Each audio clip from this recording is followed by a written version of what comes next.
কদম ফুলের বৈজ্ঞানিক নাম নিউল্যামারখিয়া খ্যাডাম্বা। এটি রুবিয়েসি পরিবারের সদস্য। গাছ 18 মিটার উঁচু হয়। জুন থেকে আগস্ট মাসে ফুল ফোটে। বর্ষাকালে কদম ফুলের সৌন্দর্য সত্যি অতুলনীয়। কদম ফুলকে বর্ষার দূত হিসেবে ধরা হয়। সবুজ পাতার মাঝে হলুদ সাদা রঙের কদম ফুল যেন প্রকৃতির এক অপরূপ অলঙ্কার। কদম ফুল প্রাচীন চিকিৎসা শাস্ত্রে ব্যবহৃত হতো, যেমন পায়ের তালু জ্বালা, ব্রণশিষ্ট ক্ষত, গ্রন্থস্ফীতি ইত্যাদি সারাতে কদম ফুলের ব্যবহার হতো। শিশুদের কৃমি সারাতে, তাদের মুখে ঘা হলে কদম ফুল সিদ্ধ করে পানিতে তা মুখে দিলে ঘা সেরে যায়।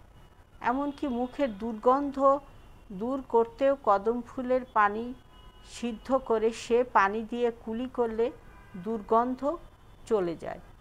কদম ফুলে রয়েছে নানা উপকারিতা। গাছের ছাল জ্বরের ওষুধ হিসেবে ব্যবহৃত হয়। কাঠ দিয়ে দিয়াশলাই তৈরি করা হয়। আবার কেউ কেউ এটিকে খাদ্য হিসেবেও ব্যবহার করে। বাংলাদেশ, ভারত এবং চীন মালয় কদমের আদি নিবাস। গাছের বৃদ্ধি অত্যন্ত দ্রুত বলে জ্বালানি কাঠের জন্য রোপণ উত্তম।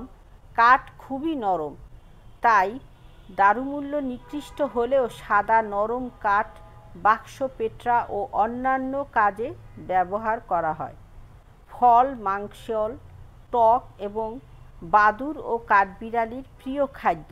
ওরাই বীজ ছড়ানোর বাহন।